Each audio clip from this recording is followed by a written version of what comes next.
Hello friends, வணக்கம். Welcome back to MKP innovation. இன்றைக்கி நம்ம சேனலில் பார்க்க போகிறது ஒரு டைலரிங் வீடியோ. இந்த டைலரிங் வீடியோவில் இன்றைக்கி சாரீ ஓரம் எப்படி அடிக்கிறதுன்றதை பார்க்க போகிறோம். சாரீ ஓரம் அடிக்கிறது தானே, அது என்ன ரொம்ப பெரிய விஷயம் இல்லை அப்படின்னு நினைப்போம். ஆனால் அதுலேயும் ஒரு சின்ன சின்ன நுணுக்கங்கள் இருக்குது. அதை தான் நான் இப்போது உங்களுக்கு சொல்ல போகிறேன். சாரியோட 2 பக்கமுமே எப்பயுமே கிராஸ் இருக்கும். அந்த கிராஸை நம்ம ஸ்ட்ரெயிட் ஆகிட்ட பிறகு தான் நம்மளால் ஓரம் அடிக்க முடியும். முக்கால்வாசி எல்லா சாரீங்களையுமே இப்போலாம் அந்த கிராஸ் இருந்து அதை நேர் பண்ணிட்ட பிறகு தான் நம்மளால் நல்லபடியாகவே தைக்க முடியும்.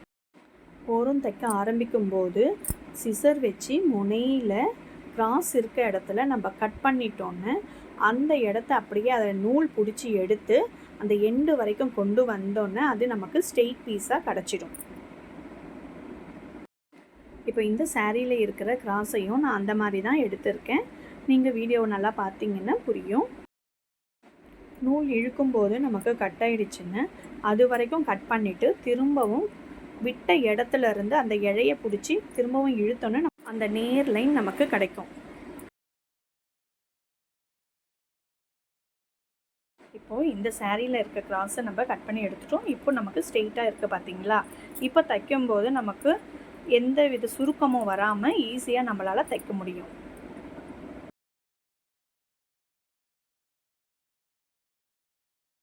இப்போது இந்த சாரியில் ஆரம்பத்துலேருந்து எண்டு வரைக்குமே நமக்கு எந்த வித சுருக்கமும் இல்லாமல் நல்லா நீட்டாக வந்திருக்கு பார்த்தீங்களா.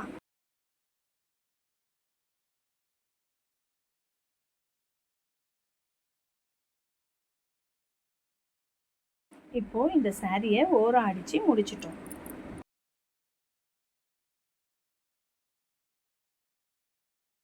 இந்த டைலரிங் வீடியோ உங்களுக்கு ரொம்பவே பிடிச்சிருக்குன்னு நினைக்கிறேன், யூஸ்ஃபுல்லாகவும் இருக்கும்னு நினைக்கிறேன். இந்த மாதிரி வீடியோஸ்க்கு என்னோடய சேனல் எம்கேபி இன்னோவேஷனை சப்ஸ்கிரைப் பண்ணி லைக் பண்ணுங்கள் ஃப்ரெண்ட்ஸ். தேங்க்யூ.